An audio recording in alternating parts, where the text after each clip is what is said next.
आप देख रहे हैं यूट्यूब चैनल मैथ मतलब मस्ती। इस चैनल पर आज क्लास 10th का क्वेश्चन बैंक देखेंगे और क्वेश्चन बैंक का एक सीरीज पहले से ही चल रहा है। आप अगर उससे नहीं जुड़े तो आप जुड़ जाइए, क्योंकि एग्ज़ाम जो है बहुत नज़दीक अब आने वाला है। तो एग्ज़ाम में अच्छा करने के लिए, अच्छा स्कोर करने के लिए आपको क्वेश्चन बैंक ज़रूर कंप्लीट करना चाहिए। और क्वेश्चन बैंक को केवल कंप्लीट करने से नहीं होगा, क्वेश्चन बैंक को देख करके आप उस पर आधारित प्रश्नों को और सोल्व कर सकते हैं और अपने मजबूती को, अपने जो तैयारी है उसको और मजबूती दे सकते हैं। तो आप चलते हैं, इसका शुरू करते हैं। आज हम लिए हैं 2020 का प्रश्न है ये, एनुअल का, और जो विज्ञान से लिया गया है ये कब संपन्न हुआ था? 17/2/2020 को, और ये प्रथम पाली का प्रश्न है। तो चलिए शुरू करते हैं। क्वेश्चन नंबर 1 में क्या है? क्वेश्चन नंबर 1 में है, निम्नलिखित में से कौन सबसे कम अभिक्रियाशील धातु है? ऑप्शन ए है Al, बी है Zn, सी है Fe और डी है Mg यानी मैग्नीशियम। एल्युमिनियम, जिंक, लोहा, मैग्नीशियम। तो इसमें ऑप्शन इसका सही है ऑप्शन नंबर सी, यानी कौन है? लोहा। क्या है? सबसे कम अभिक्रियाशील धातु है। अब चलते हैं क्वेश्चन नंबर 2 में। तो चलिए क्वेश्चन नंबर 2 का देखते हैं क्या है। क्वेश्चन नंबर 2 में है, कार्बन की परमाणु संख्या कितना होता है? तो कार्बन की परमाणु संख्या कितना होता है? आपको पता होगा कि कार्बन की परमाणु संख्या होता है 6। 8 किसका होता है? ऑक्सीजन का। और 9 और 11 बताइए किसका होता है? क्वेश्चन नंबर 3 में है, असंतृप्त हाइड्रोकार्बन जिनमें कार्बन और कार्बन परमाणु के बीच त्रिअबंध होते हैं वे क्या कहलाते हैं? तो आपको पता होगा कि जिसके बीच त्रिअबंध होता है वो कहलाता है एल्काइन। क्या कहलाता है? एल्काइन। अब आते हैं क्वेश्चन नंबर 4 में, एथेनॉल के क्रियाशील मूलक का सूत्र क्या है? एथेनॉल, तो यहाँ पर देखिए एल्कोहल आ रहा है। क्या आ रहा है यहाँ पर? एल्कोहल। तो इसका क्या होगा? सिंगल बॉन्ड OH होगा। आपको पता होगा कि एल्कोहल का जो क्रियाशील मूलक है सिंगल बॉन्ड OH होता है। तो इसमें एथेनॉल है तो एल्कोहल से ही बना है, तो क्या हो गया इसका? Single bond OH। Question number 5 में है, वैद्युत प्रतिरोधकता का एसआई मात्रक क्या होता है? तो वैद्युत प्रतिरोधकता का एसआई मात्रक होता है ओम। क्या होता है? ओम। अब आइए क्वेश्चन नंबर 6 में, निम्नलिखित में से कौन विद्युत का सबसे अच्छा चालक है? तो आपको ये जरूर याद होना चाहिए, विद्युत का सबसे अच्छा चालक कौन है? चांदी है। कौन है? चांदी। और ये भी पता रखिए, विद्युत का सबसे मंद चालक कौन है? सीसा है। कौन है? सीसा यानी लेड। इसका संकेत होता है Pb यानी प्लम्बम। सीसा भी एक धातु ही है। अब आइए क्वेश्चन नंबर 7 में, विद्युत धारा के चुंबकीय प्रभाव का खोज किसने किया था? तो चुंबकीय प्रभाव का खोज किया था किसने? ऑस्ट्रेड ने किया था। किसने किया था? ऑस्ट्रेड। ऑप्शन नंबर बी इसका सही है। अब आते हैं क्वेश्चन नंबर 8 में, विद्युत मोटर परिवर्तित करता है किससे किस में बदलता है? तो यह बदलता है विद्युत ऊर्जा को रासायनिक ऊर्जा में। किसमें बदलता है? विद्युत ऊर्जा को रासायनिक ऊर्जा में। अब आते हैं क्वेश्चन नंबर 9 में, जब पश्चिम की ओर प्रक्षेपित कोई धनावेशित कण किसी चुंबकीय क्षेत्र द्वारा उत्तर की ओर विक्षेपित हो जाती है तो चुंबकीय क्षेत्र की दिशा क्या होगी? तो चुंबकीय क्षेत्र की दिशा क्या होगी? ऊपरी मुखी होगी। क्या होगी उसका दिशा? ऊपरी मुखी। अब आइए क्वेश्चन नंबर 10 में। क्वेश्चन नंबर 10 का है, देखिए 10 में प्रश्न दिया है, हमारे घरों में जो विद्युत आपूर्ति की जाती है वह किस प्रकार का निम्न में से होता है? तो इसका सही उत्तर ऑप्शन नंबर सी यानी 220 वोल्ट AC होता है। क्या होता है? 220 वोल्ट AC। अब आइए क्वेश्चन नंबर 11 में, गर्म जल प्राप्त करने के लिए हम सौर जल तापक का उपयोग किस दिन नहीं कर सकते हैं? तो ये बहुत आसान सा ही प्रश्न है कि जो सौर जल का जल उष्मा का हम लोग प्रयोग करते हैं, सौर जल तापक का, उसको किस मौसम में हम लोग प्रयोग नहीं कर सकते हैं? तो किस मौसम प्रयोग नहीं कर सकते हैं? बादलों वाले दिनों में, क्योंकि बादल वाले दिनों में सूर्य का प्रकाश तो मिलेगा नहीं, तो प्रयोग कैसे होगा? अब आइए क्वेश्चन नंबर 12 में, निम्नलिखित में से कौन सा ऊर्जा स्रोत सौर ऊर्जा के व्युत्पन्न नहीं है? तो कौन सा ऐसा है? तो ऑप्शन नंबर ए इसका सही है, भूतापीय ऊर्जा। अब आते हैं क्वेश्चन नंबर 13 में, दर्पण के सामने किसी भी दूरी पर स्थित वस्तु का प्रतिबिंब सीधा प्रतीत होता है तो वह दर्पण कैसा होगा? तो दर्पण कैसा होगा? ये दर्पण होगा केवल समतल। कैसा होगा? समतल। अब आइए क्वेश्चन नंबर 14 में, तो 14 का है, किसी कार का अग्रदीप में प्रयुक्त दर्पण किस प्रकार का होता है? यानी जो साइड मिरर होता है वो कौन सा मिरर होता है? तो ये होता है अवतल दर्पण। कौन सा दर्पण होता है ये? अवतल दर्पण। अब आइए क्वेश्चन नंबर 15 में, निम्नलिखित में से किसका अपवर्तनांक सबसे अधिक होता है? तो सबसे अधिक किसका होता है? हीरा का होता है। किसका होता है? हीरा का। अब आते हैं क्वेश्चन नंबर 16 में, निम्नलिखित में से किस लेंस को अभिसारी लेंस भी कहा जाता है? तो किसको कहा जाता है? उत्तल लेंस को। किसको कहते हैं? उत्तल लेंस को। उत्तल लेंस का ही ये नाम है अभिसारी लेंस, और अवतल लेंस का नाम है अपसारी लेंस। ये आप जरूर ध्यान रखिएगा। क्वेश्चन नंबर 17 है, निम्नलिखित में से कौन उभयलिंगी है? कौन इसमें उभयलिंगी है? तो कौन है? केचुआ। केचुआ क्या होता है? उभयलिंगी होता है। अब क्वेश्चन नंबर 18 है, मेंडल ने अपने प्रयोग के लिए किस पौधे को चुना था? तो किस पौधे को चुना था? ये चुना था किसको? मटर के पौधे को। किसको चुना था? मटर के पौधे को। अब देखते हैं क्वेश्चन नंबर 19। तो 19 का क्या है? निम्न में से कौन एक अवशेषी अंग है? पहला है ऑप्शन ए में रीढ़ की हड्डी, बी है अंगूठा, सी है कान और डी है अपेंडिक्स। इसमें कौन सा ऑप्शन सही है? इसका सही उत्तर है ऑप्शन नंबर डी यानी अपेंडिक्स। ऐसे भी ये सही दिख रहा है, रीढ़ की हड्डी तो अवशेषी अंग हो नहीं सकता है, अंगूठा कान ये सब नहीं है, कौन है इसका? अपेंडिक्स। अब क्वेश्चन नंबर 20 है, चिपको आंदोलन किससे संबंधित है? वन संरक्षण से, मृदा संरक्षण से, जल संरक्षण से, या तो फिर वृक्षारोपण से। तो किससे जुड़ा हुआ है ये जुड़ा हुआ है किससे? वन संरक्षण से। कौन सा आंदोलन? चिपको आंदोलन। अब क्वेश्चन नंबर 21 में चलते हैं, निम्नलिखित में से कौन लेंस का वर्धन होता है? तो लेंस का वर्धन कौन होता है? ऑप्शन नंबर ए यानी U/V। क्या होता है? U/V होता है। अब आइए क्वेश्चन नंबर 22 में। तो 22 का है, निम्नलिखित में से कौन नेत्र का रंगीन भाग होता है? ऑप्शन ए है कॉर्निया, बी है रेटिना, सी है परितारिका और डी है पुतली। तो इसका सही उत्तर ऑप्शन नंबर सी यानी परितारिका। क्या होता है? परितारिका।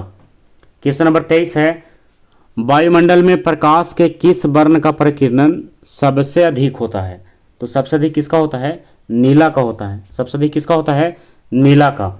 और सबसे कम किसका होता है? लाल का होता है। अब चलिए क्वेश्चन नंबर 24 में देखिए, 24 का क्या है?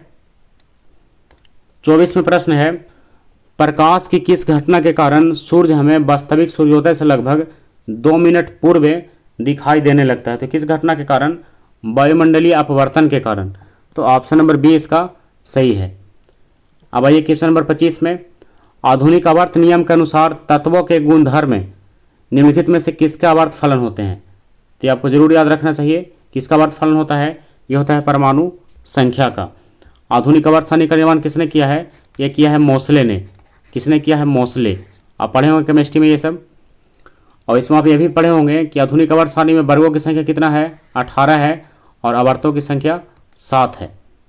जो क्षैतिज कतार होता है उसको क्या बोलते हैं? आवर्त बोलते हैं, और जो ऊर्ध्वाधर कतार है उसको बोलते हैं वर्ग बोलते हैं। तो इतना आपको ध्यान होगा। अब आते हैं क्वेश्चन नंबर 26 में, आधुनिक आवर्त सारणी की क्षैतिज कतार निम्नलिखित में से क्या कहलाती है? तो क्या कहलाती है क्षैतिज कतार? अभी तुरंत हम बताए थे, इसमें क्या कहलाएगा? आवर्त कहलाएगा। क्या कहलाएगा? आवर्त। तो ऑप्शन नंबर ए इसका सही है। जैसे इस प्रकार की रेखाएं जो है ये क्या है? सब क्षैतिज कतारें हैं। तो इसकी संख्या कितना होता है? 7 होता है। तो क्षैतिज कतारों को क्या कहते हैं? आवर्त कहते हैं। और इस प्रकार की जो रेखाएं खींची गई है ये सब क्या है? ये वर्ग है। ये रेखाएं क्या है? वर्ग कहलाती है ये। तो वर्गों की संख्या 18 है और आवर्तों की संख्या 7 है। जरूर ध्यान रखिएगा, ये भी एग्जाम में कई बार पूछा गया है। अब आते हैं क्वेश्चन नंबर 27 में, लोहे के फ्राइंग पैन को जंग से बचाने के लिए कौन सा विधि सबसे उपयुक्त है? तो कौन सा विधि सबसे उपयुक्त है? ग्रीज लगाना, पेंट लगाना, या जिंक की परत चढ़ाना, या इनमें से सभी? तो इसमें सबसे उपयुक्त है ऑप्शन नंबर सी यानी जिंक की परत को चढ़ाना। अब आइए क्वेश्चन नंबर 28 में। तो देखिए 28 का क्या है? निम्नलिखित में से किस धातु को चाकू से आसानी से काटा जा सकता है? बहुत इजी प्रश्न है। किसको काटा जा सकता है? सोडियम को, जिसका संकेत क्या होता है? Na होता है। और सोडियम का परमाणु संख्या कितना होता है? 11 होता है। कितना? 11। अब आइए क्वेश्चन नंबर 29 में, निम्नलिखित में से कौन गैस चूने के पानी को दूधिया कर देता है? तो कौन सा गैस करता है? कार्बन डाइऑक्साइड यानी CO2। ऑप्शन कौन सा सही है? ऑप्शन नंबर सी इसका सही है। अब आते हैं क्वेश्चन नंबर 30 में, टार्टैरिक अम्ल किस में पाया जाता है? तो टार्टैरिक अम्ल किस में पाया जाता है? ये पाया जाता है सिरका में। किस में? सिरका में। कौन सा अम्ल? टार्टरिक अम्ल। लेकिन ये गलत है। इसमें टार्टरिक अम्ल जो है इमली में पाया जाता है। टार्टरिक अम्ल किस में पाया जाता है? इमली। तो ऑप्शन नंबर डी इसका सही है। अब आइए क्वेश्चन नंबर 31 में, 31 का प्रश्न है, जिप्सम का रासायनिक सूत्र क्या है? तो जिप्सम का रासायनिक सूत्र है, ऑप्शन नंबर बी वाला सही है इसका, CaSO4 और इंटू 2H2O। ये किसका सूत्र है? जिप्सम का रासायनिक सूत्र है। अब आइए क्वेश्चन नंबर 32 में, तो देखिए 32 का क्या है, जिंक तथा सल्फ्यूरिक अम्ल के बीच अभिक्रिया होने से कौन सी गैस बाहर निकलती है? तो कौन सी गैस बाहर निकलती है? हाइड्रोजन। तो ऑप्शन नंबर सी इसका सही है, H2। अब चलिए क्वेश्चन नंबर 33 में, तो देखिए 33 का क्या है, आयोडीन की कमी से कौन सा रोग होता है? तो आयोडीन की कमी से कौन सा रोग होता है? घेघा रोग होता है। तो ऑप्शन नंबर ए इसका सही है। अब आते हैं क्वेश्चन नंबर 34 में, निम्न में से कौन पिट्यूटरी ग्रंथि से निकलने वाला हार्मोन है? तो कौन सा हार्मोन है? वृद्धि हार्मोन, जो कहाँ से निकलता है? पिट्यूटरी ग्रंथि से निकलता है। क्वेश्चन नंबर 35 है, अमीबा में अलैंगिक जनन किस विधि द्वारा होता है? तो किस विधि द्वारा संपन्न होता है? यह संपन्न होता है विखंडन द्वारा। किसके द्वारा? विखंडन द्वारा। क्वेश्चन नंबर 36 है, फूल का कौन सा भाग फल में बदलता है? तो कौन सा भाग फल में बदलता है? अंडाशय। कौन सा भाग?